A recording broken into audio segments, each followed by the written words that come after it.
Second हो गया। तो अब हम जो है क्या करेंगे कि सेकंड पार्ट का मतलब वही माने राम जी और किरण जी का जो है माने दोनों को हम एक जो है समझाने का प्रयास करेंगे दर्शनार्थियों से कि हम प्रार्थना दर्शनार्थियों से कि राम जी और किरण जी विरुद्ध माने विष्णु जी जरा भी शंका ना करो। जो भक्त राम जी और किरण जी विष्णु में शंका करता है, गुरु नानक जी भी कहते हैं और भगवान किरण जी भी कहते हैं कि राम कृष्ण और विष्णु भरत एक ही जान, या में जो संशय करे जावे कुमान। कूप महान का मतलब है भवसागर, 84 का चक्कर। इसलिए जो सच्चा भक्त होता है राम जी में और किरण जी में और विष्णु जी में बिल्कुल अंतर न रखे, क्योंकि तीनों एक ही। अच्छा, जब साकेत धाम में भगवान राम जी विराजमान होते हैं, वहाँ महाराज जी जानते हो, जब साकेत धाम में जब राम जी विराजमान होते हैं, वहाँ राम जी और किरण जी विष्णु जी का संयुक्त रूप है, वहाँ अष्टभुजा में है साकेत लोग। तो उनका ये कहना है कि जब साकेत लोग में हम विराजते हैं, वहाँ धनुबाण भी लिए हैं, मुरली भी लिए हैं और वो लिए हैं सुदर्शन चक्र लिए। तो अब राम जी हैं देखो, और तीनों जने का संयुक्त रूप है, माने राम जी किरण जी विष्णु जी का। तो कोई अंतर हुआ? एक ही हुए। फिर वहाँ जानकी जी जो वहाँ साकेतवासी जो जानकी जी हैं, उनका भी महाराज जी क्या है कि राधा जी का और जानकी जी का, कमला जी का, लक्ष्मी जी का, वहाँ भी संयुक्त रूप है। इससे भी स्पष्ट होता है कि सीता जी और राधा जी और लक्ष्मी जी एक ही हैं। तो जब माने भगवान राम जी भी कह रहे हैं और सभी सिद्ध महात्मा भी कहते हैं कि राम जी किरण जी विष्णु जी एक ही है, और जो कहते इसमें शंका करता है वो पहली बात भगवान का सच्चा भक्त नहीं है। और यदि बार बार वो माने इसका निंदा भी करता है तो वो समझो कि 84 के चक्कर में जाना, उसको ज्ञान ही नहीं, बोध ही नहीं है। तो इसलिए सच्चा भक्त जो होता है कि कभी भी जीवन में राम जी किरण जी विष्णु जी का कभी विरोध ना करे, तीनों को एक ही माने। हाँ, अब ये बात है कि राम जी जो साकेतवासी महाराज जी परमात्मा के तक की पहुंच के लिए कोई भी भक्त संसार में मानुष योनि जो है, जी, तो अगर परमात्मा से परमात्मा के पास तक पहुंचने की इच्छा करता है, परमात्मा की भक्ति तक की इच्छा करता है कि हम भी प्राप्त हो जाए, तो संसार में मानुष अगर मानुष से अगर द्वैत रखेगा, जी जी, भक्ति पथ का ये मतलब है कि नहीं ये दूसरा है, ये हम ऊंचे हैं, ये नीचा, ये पथ पर अगर है तो ये भक्ति आपको नहीं कभी जीवन में प्राप्त प्रवेश हो कर सकती, प्राप्त कर जी। सकती है। तो महाराज जी का कहना है चाहे मनुष्य हो, चाहे देवी देवता हो, चाहे महात्मा हो, यदि द्वैत भाव है, यदि मनुष्य हो, चाहे संत हो, चाहे महात्मा कोई, यदि द्वैत भाव है कि ये दूसरा व्यक्ति नहीं, द्वैत भाव है, यदि सब में वो समझता में, सब में ठाकुर जैसे रामायण में लिखा कि सिया राम जड़ चेतन जीव जत सकल राम में जान, कहते हैं चाहे जड़ हो चाहे चेत सकल राम में जान, तिनके पद बंदन करो। और आगे सदा जोर जुपान, कहते हैं कि जो चाहे राम माने जड़ चेतन में वहीं राम जी समाये हैं, वहीं राम जी भी समाये हैं, वहीं किरण जी समाये हैं, वहीं विष्णु जी समाये हैं। अब उनको ये तुम्हारी दृष्टि है कि यदि राम रूप में देखते हो तो राम रूप में समाये हैं, और किरण रूप में देखते हो किरण रूप में समाये हैं, और विष्णु रूप में देखते हो तो विष्णु रूप में समाये हैं। ये कोई वस्तु चीज नहीं है कि हम आँख से परमात्मा को देख सकते। वही परमात्मा का एक छोटा सा अंश ये बोल रहा है इस शरीर के अंदर, इसमें भेद मत डालिए कोई। वही बोल रहा है, वही परमात्मा के हमारा ये आध्यात्मिक ज्ञान का विषय है। वही परमात्मा जागृत अवस्था में बैठा है 3 भाग में, चौथा अंश में 84 लाख योनियाँ जो मैं पेड़ पौधे पशु पक्षी से कीटाणु तक के जीव है, एक छोटा सा राई का 10वां अंश के बराबर हर आत्मा में बैठा है, और यही इस आत्मा से निकल के उसमें जाती है, उनसे हवा द्वारा ही इसमें प्रवेश होती है। वही उसे वो कहते हैं सत्य ही बीज है, उसी बीज से संसार है। ये मानुष योनि पशु योनि कोई भी जीव है जो सुसुप्ति अवस्था में हो जाता है, सो जाता है, तो ये श्वासा अगर परमात्मा जागृत न रहे तो ये कोई किसी का शरीर जीवित नहीं रह सकता। तो परमात्मा की श्वासा पर ही जी रहा है संसार, इसलिए कोई अंतर समझने वाली बात नहीं है। वही आत्मा, उनकी आत्मा से हमारी आत्मा चल रही है, तो यही इसीलिए भेद डालना मनुष्य के लिए भक्ति का पथ नहीं है। तो सभी महापुरुषों ने जो है अपनी अपनी वाणियों में किया है कि सच्चा भक्त वही होता है जो किसी से जो है द्वैत भाव नहीं रखता है और सबको एक समान समझता है, हमारे सबको एक समान समझता है। और सच्चा संत भी वही है और सच्चा भक्त भी वही है कि सिया राम मैं सब जग जानी, करूँ प्रणाम जोग जुग पानी। ऐसा जिसका भाव है उसके ऊपर ठाकुर जी की कृपा होती है, देवी देवताओं की कृपा होती है। महाराज एक पद है कि रामई में सब रम रहे, राम रमई सब माई, याते श्री रामई भजो सब सुर गण हर्षाए। कहता पूरा ब्रह्मांड राम में रमा हुआ है राम में और रमा। पूरा ब्रह्मांड जो है राम में रमा हुआ है। तो वही तो बता रहे हैं कि वही श्वासा ही तो राम है। जी जी जो हम लोग तुम बोल रहे हो, पर ये अभ्यास इस शरीर द्वारा, अच्छा बुरा का अभ्यास शरीर द्वारा होता है कि शरीर के द्वारा हम ये वाणी से अच्छा बोलते हैं या बुरा बोलते हैं। जी ये ज्ञान करने का अपना आध्यात्मिक ज्ञान का विषय है। अच्छा न बने तो ये तो ज्ञान कि हम अगर किसी को गाली दे देंगे तो दूसरे को बुरा लगेगा। तो अध्यात्मिक ज्ञान का विषय है कि इस वाणी के द्वारा बुरे शब्दों का प्रयोग न हो, भले ही हमसे अच्छा नहीं बनता तो बुरे को ज्ञान रखिए कि इस वाणी से बुरा शब्द न निकले। यही भक्ति का पथ है। तो महाराज जी का कहना है कि जो सच्चा भक्त होता है किसी को बुरा अनभला माने, किसी कटु वचन ना बोले, क्योंकि सब में परमात्मा है महाराज जी। सब में परमात्मा। जब सब में परमात्मा है, सिया राम में सब जग जानी, तो किसी को कटु वचन ना बोले, क्योंकि कटु वचन बोले उसकी आत्मा दुख होगी। दुख होगा। जब उसकी आत्मा दुख तो भगवान तुम्हारे ऊपर कैसे खुश होगा। तो महाराज जी कहना उसके है दंडी हो गए हम। हाँ, तो हम अपराधी भी ठहरेंगे। और ऐसा जो भक्त होते हैं उनको जल्दी ठाकुर जी कृपा नहीं होती, इसलिए न किसी से द्वैत भाव रखे, न किसी को कड़ु वचन बोले और न किसी को बुरा भला कहे। और राम जी और किरण जी और विष्णु जी को तीनों को जो एक बराबर समझे, क्योंकि उसमें लिखा है ना, राम ही में सब रम रहे, राम रमई समाई, याते श्री राम ही भजो सब सुर गण हर्षाए। पूरा ब्रह्मांड जो है राम जी में रमा हुआ है और पूरे ब्रह्मांड में राम जी रमे हुए, ऐसा नहीं मारे। याते श्री राम ही भजो, कहते जो राम जी को भजते हैं सुर गण हर्षाए, माने देवी देवता उनके गण महाराज बहुत खुश होते हैं, क्योंकि राम जी क्या सबके सिरमौन है, सबकी आत्मा है। जब सबकी आत्मा राम जी हैं तो ऐसे जो राम जी का माने भजन करते हैं या जो राम जी का भजन करते हैं तो सारे देवी देवता बहुत खुश होते हैं। इसीलिए हम सबसे आग्रह करते हैं कभी भी कोई भूल करके भी राम जी में, किरण जी में और विष्णु जी में जरा भी द्वैत भाव न रखें। और कुछ लोग महाराज जी हनुमान जी और शंकर जी के भी विरुद्ध थोड़ा वो मानते द्वैतवाद, ये भी गलत है, क्योंकि उसमें लिखा शंकर स्वयं केसरी नंदन। तो उसमें जो राम माने किरण वो है भगवान शंकर जी हैं, भगवान शंकर जी हैं और आपके जो है हनुमान जी हैं।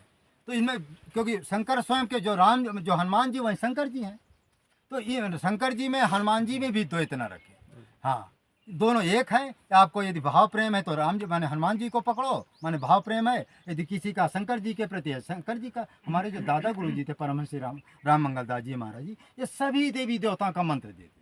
जैसे आपके मन में है कि हम किरण जी का उपासक है तो किरण भगवान दे देते थे, यदि राम जी को उपासक है राम मंत्र दे देते थे, और शंकर जी को उपासक है तो शंकर भगवान का मंत्र दे देते थे। हमारे पास तो एक शंकर जी का एक बहुत अच्छा मंत्र है, कहते वो मंत्र को महाराज जी ज़्यादा से ज़्यादा 6 महीने कोई अनुष्ठान कर ले, जितना उसके मन कामना नहीं संसारिक कामना है वो पूरी होती है। हमारे बड़े महाराज ग्रंथ में लिखा है कि जो गरीब से गरीब लोग जो धनवान बन गए, ऐसा है मंत्र। लेकिन अब ये है कि कोई संस्कारी जीव आ जाता, बताते नहीं हमको ये सब की क्या ज़रूरत है। तो महाराज जी का कहना, हमारा भी कहना है कि पूरे माने जो भी देवी देवता राम जी का जो भी देवी, अच्छा सारे देवी देवता महाराज जिस ग्रंथ में जितने देवी देवता हैं, चाहे तुलसी, चाहे राम जी को ले लो, चाहे किरण जी को ले लो, चाहे विष्णु जी को ले लो, चाहे भगवान शंकर जी को ले लो, चाहे दुर्गा काली ये सूर्यदेव भगवान, जितने सब राम जी का ही भजन किए। उन महाराज जी का कहना कि जितने देवी देवता आप देखे होंगे उच्च कोटि वाले, जो ईश्वर कोटि वाले, सभी ने राम नाम का भजन किया है। उसमें लिखा है ब्रह्म राम ते नाम बड़ वरदायक वरदान ली महे सतकोटि माँ ली महे जीजा। कहते ये जो है राम नाम जो भगवान शंकर जी भी, अच्छा महाराज सारे मंत्र का अंत है लेकिन राम नाम का अंत नहीं है महाराज जी। देखो भगवान शंकर जी की आयु का कोई पता नहीं है, फिर भी देखो सतर संतत जपो संभव विनाशी, शिव भगवान ज्ञान गुण राशि। भगवान शंकर जी की आयु का कोई ठिकाना नहीं। यहाँ तक बताते बीते सम्मत 87 तजी समाधि संभव बना, 87,000 वर्ष की समाधि के लगाने के बाद जब भगवान माने शंकर जी जपे फिर भी राम नाम जप करते रहते। तो कहने का हमारे अभिप्राय यही सब दर्शनार्थियों कि सारे मंत्रों का अंत है, लेकिन राम नाम के मंत्र का ना कभी आदि है ना अंत। इसलिए अंतिम समय जब शरीर छूटने का समय आवे तो भगवान से यही प्रार्थना करें कि प्रभु जब अगला जन्म हो तो हमारा राम नाम में प्रीति हो और राम नाम का हम माने भगवान के हमको दर्शन हो और संतों की सेवा करें। ऐसा करते करते जो शरीर छोड़ता है तो वैकुंठ की प्राप्ति होती है। वैसे वैकुंठ अब थोड़ा भंडार महाराज जी जाएंगे क्या? हाँ, थोड़ा महाराज जी के पास थोड़ा समय की शॉर्टेज है, नहीं इसको और हम विस्तार बढ़ाते तो अब क्या करें कि तो इसीलिए सभी दर्शनार्थियों प्रार्थना है कि गोलोक वहीं जाता है जो किरण भगवान का उपासक। मैंने इसके पहले वीडियो में बताया कि गोलोक है कैसे। जो किरण भगवान का उपासक होता है वो सीधा गोलोक जाता है। और गोलोक है कैसा महाराज जी, इसमें बताएं हमारे कबीरदास जी आँखी देखी बात बताएं। निज नयनन देखा आहों, कहते हैं मैं अपने आँखों से दिखी हुई बात कहता हूँ। कबीरदास जी कहते हैं कि जब मैं गोलोक गया तो वहाँ देख रहे हैं कि महाराज जी सोने का महल बने हुए, माने सोने की पूरी ज़मीन ही है। पूरा वहाँ की जो ज़मीन है या रोड रोड है सब सोने का बना हुआ। फिर वो उसमें बताते हैं कि जो राधा जी किरण जी बहुत सुंदर पलना बना हुआ मड़ियों का, उसी में वो झूल रहे हैं। नहीं, समय समय के अनुसार उनके सिंहासन है, जब इच्छा हो तो सिंहासन में बैठते हैं दोनों मूर्ति, और जब इच्छा हो तो झूलते। अच्छा, वहाँ किरण जी और माने राधा जी खाते पीते कुछ नहीं, और जो उनके माने सखा हैं, उनके जो भक्त हैं, वहाँ महाराज जी गायियाँ हैं। तो गायियाँ जो है 4 थन और माने 7 थन की गायियाँ। जो आगे का रूप है वो एक स्त्री का रूप है, गायियाँ तो स्त्री का रूप, और जो पीछे का भाग है गायियाँ, वो महाराज जी गाय किसी को दूहना नहीं पड़ता, अपने आप वो दूध गिरता है और बहुत बड़ा हौज है उसमें महाराज जी अपने आप वो दूध गिरता है और दूसरे माने हौज में जाता है, उसमें उसको रबड़ी बनती, उसको हब कहते हैं। माने उनकी दृष्टि में उसको हब है, और समाज को हम जो है समझाने के लिए उसको हम रबड़ी कहते हैं, और कुछ लोग हब को खीर भी कहते हैं। हाँ, लेकिन हम उसको रबड़ी इसलिए कहते हैं, उसमें चावल की मात्रा तो है नहीं, क्योंकि दूध ही दूध है, तो उसको रबड़ी हम लोग कहेंगे विशेषकर। तो जो रबड़ी होती है वही जो वहाँ माने जो आदि पूर्वासी लोग हैं, जो भगवान किरण जी के उपासक हैं, जो माने किरण मंत्र का जप करते हैं, जो राधा मंत्र का जप करते हैं, वो सभी लोग उस गोलोक में जाते हैं। वहाँ बड़े बड़े सोने का महल बने हुए हैं, उसी महल में वो रहते हैं, और सुबह शाम किरण भगवान के सामने जाते हैं, किरण भगवान की स्तुति वंदना करते हैं, फिर उसी महल में चले जाते हैं। और फिर वहाँ जो गरुड़ जी आते हैं, रोज़ आते हैं, रोज़ महाराज उनको कपड़ा पहनाते हैं, अपने आप कपड़ा जो है मानो रोज़ पहनाते हैं, रोज़ वो अपने आप गायब हो जाते हैं। वहाँ जो रबड़ी और हब खाने को मिलता है महाराज, वहाँ लैट्रिन बाथरूम नहीं हो, वो रोम से हवा बनकर उड़ जाता है, क्योंकि वहाँ पृथ्वी तत्व जल तत्व की मात्रा है नहीं है, केवल वो क्या है जैसे शरीर नहीं देवताओं का शरीर देखने होगा, उसी तरह वो फल दिखाई देता है और आत्मा तृप्त होती है। और उसमें पृथ्वी तत्व, जब पृथ्वी का तत्व ही नहीं तो पृथ्वी तत्व नहीं, और जब पृथ्वी तत्व है नहीं तो लैट्रिन बाथरूम का कोई प्रश्न ही नहीं। जैसे भूत प्रेत होते हैं ना, वो भी थोड़ी बहुत कुछ ना कुछ खाते पीते, देवता भी खाते, लेकिन कभी लैट्रिन बाथरूम का, क्योंकि वो पृथ्वी तत्व है नहीं तो हवा बनकर सब उड़ जाता है। तो वहाँ जो भगवान श्री किरण जी के और राधा जी के जो उपासक हैं, वो क्या करते हैं, वहाँ बड़े बड़े सोने के महल बने हुए हैं, उसी महल में वो रहते हैं, और रोज़ जो है रबड़ी खाते हैं। 10-10 सेर के अनार होते हैं, अपने आप छोटे छोटे, वो माने गरुड़ जी नाना रूप धारण करके रोज़ उनको रोज़ खिलाते पिलाते हैं। और महाराज जी वहाँ वो है क्या है, एक नदी है, उसका बहुत अच्छा नाम है, सरजू के बाद बिरजा नदी। बिरजा नदी, तो बिरजा नदी है, बिरजा नदी कोई कोई उसको माने हम बिरजा नदी ज़्यादा महत्व देते हैं, क्योंकि वृंदावन में तो मानो वो था जमुना थी, वहाँ बिरजा नदी, तो वहाँ कुछ दूर पर बिरजा नदी है। तो जिसकी इच्छा होती वहाँ बिरजा नदी में लोग स्नान भी करते हैं। और वहाँ जो पेड़ पौधे महाराज बड़ी विचित्र हैं, और ऐसे वो कहते सूर्य चंद्रमा की वहाँ ज़रूरत नहीं, वो जो किरण भगवान जी और वहाँ जो मड़ियों का प्रकाश है, और वहाँ जो सिंहासन बने महाराज जी मड़ियों का बने, वहाँ सूर्य चंद्रमा की भी जरूर अपने आप वो प्रकाशित रहता है, पूरा लोक ही प्रकाशित रहता है। तो वहाँ हमेशा जो है, वहाँ जो माने किरण भगवान के जो उपासक होते हैं वहाँ जाते हैं, वहाँ रबड़ी मलाई अनार खाते हैं, और बढ़िया सोने के महल में पड़े रहते हैं, झूला पड़े हैं, अपना 12-12 वर्ष के उनके महाराज जी रूप है, और लोग बातचीत करते हैं, बढ़िया आनंद। जहाँ किरण भगवान वहाँ आनंद है, आनंद है। जब भगवान झूलते हैं तो क्या आनंद है, जब भगवान बैठते आरती होती क्या आनंद है।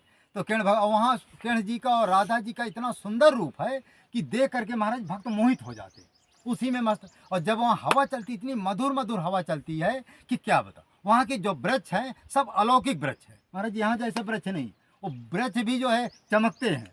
वो महाराज जी जो वृक्ष है, जो जीवात्मा यहाँ जाती है, वहाँ कहते हैं हमको भगवान के पास का वृक्ष ही बना दो जी। तो जो जीवात्मा है वहीं वहाँ वृक्ष भी बन गए। आज भी यही परमात्मा की भक्ति के लोग हैं कि परमात्मा से ही वो आशीर्वाद लिए बैठे हैं कि परमात्मा जहाँ आपका तीर्थ स्थान है, जहाँ आपने रुके हैं, तो उसी नदियों के घाटों के हमें वृक्ष ही बना दीजिए। हाँ, वृक्ष बना। आज वही वृक्ष ये तीर्थस्थलों के नदियों के किनारे किनारे वृक्ष खड़े हैं। वहाँ के बारे में तो एक बताते हैं, वहाँ निधि बने कोई वृक्ष को काटने लगा, महाराज जी आवाज़ आ रही थी। अभी जो ये बेल का वृक्ष होता है, आज अगर मान नहीं करे तो पूर्ण शिव हैं, हाँ, शिव का स्वरूप। ये बेल का वृक्ष जो है पूर्ण शिव है, जी जी। पीपल का वृक्ष पूर्ण श्री वासुदेव है, हाँ, ब्रह्म का स्वरूप। परमात्मा का शरीर है। विश्वास होता है। तो वो गोलोक के बारे में हम जो है लगभग थोड़ी बहुत और बचे नहीं, लगभग बता ही दिए। तो गोलोक में किरण भगवान के भक्त जाते हैं, जो राधा जी के भक्त होते हैं वो भी जाते हैं, और साकेत धाम और वैकुंठ वही व्यक्ति जाता है जो राम जी को पा सके। तो राम जी और किरण जी में कोई भी अंतर नहीं है। किरण भगवान भी राम नाम का ही जप करते हैं, चाहे राम जी का जप करो चाहे किरण जी का जप करो, कोई अंतर नहीं है। बस इतना अंतर है, जो साकेत धाम जाने वाला जो मंत्र है अजपा जाप है, वो किसी महात्माओं के पास, सभी महात्माओं के पास है नहीं। जो बैखरी वाणी मध्यमा वाणी पसंती से जपते वो बैकुंठ जाते हैं। तो बैकुंठ की आयु जो है और महाराज जी ये गोलोक की आयु लगभग बराबर है, क्योंकि चतुर्वैकुंठ की आयु जो जैसे 96 करोड़ है, उसी तरह माने ये आपके ये गोलोक की गोलोक की महाराज जी आयु ज़्यादा है, क्योंकि मुक्तावस्था है। जैसे साकेत धाम का है ना, थोड़ा साकेत धाम से थोड़ा नीचे जरूर है, लेकिन साकेत धाम के ही बराबर, क्योंकि राम जी स्वयं कहते हैं कि यहाँ नाम मम श्याम है, वहाँ नाम मम राम। माने राम जी स्वयं कहते हैं अपने मुख से कि जब गोलोक में मैं वास करता हूँ यहाँ मेरा नाम श्याम जी है, माने किरण भगवान है। जब मैं गोलोक में वास करता हूँ मेरा नाम वहाँ राम जी है। तो भगवान राम जी भी कहते हैं, राम जी किरण जी भी कहते हैं, किरण जी भी कहते हैं मेरा मैं ही राम ही मैं किरण है। उसमें गीता में भी उन्होंने कहा कि मैं ही राम हूँ। और वहाँ किरण भगवान भी राम जी भी कहते हैं, वहाँ गोलोक का जो वासी हूँ मैं राम जी हूँ यहाँ मैं। तो राम जी और किरण जी दोनों कहते हैं कि मैं ही राम हूँ, मैं ही किरण हूँ, मैं ही विष्णु हूँ। तो इसलिए सभी दर्शनार्थियों को प्रार्थना है, कोई भी राम जी और किरण जी विष्णु में कोई भी भेद न रखे। जिस देवी देवता के प्रति आपको भाव प्रेम है उस देवी देवता का पूजन करो, भजन करो, सबसे भगवान की प्राप्ति होती है। सभी भगवान का मार्ग बताते हैं। और इसलिए जितना हम बोले, अभी तो महाराज जी को थोड़ा भंडारा में जाना है, ये समय की शॉर्टेज है, नहीं तो और थोड़ा बड़ा वीडियो करते। हाँ, चित्रकूट धाम की जय, मंदाकिनी की जय, अयोध्या धाम की जय, और हमारे महाराज जी की जय, स्थान पुरुष की जय, और टाटी घाट की जय। जय जय सीताराम।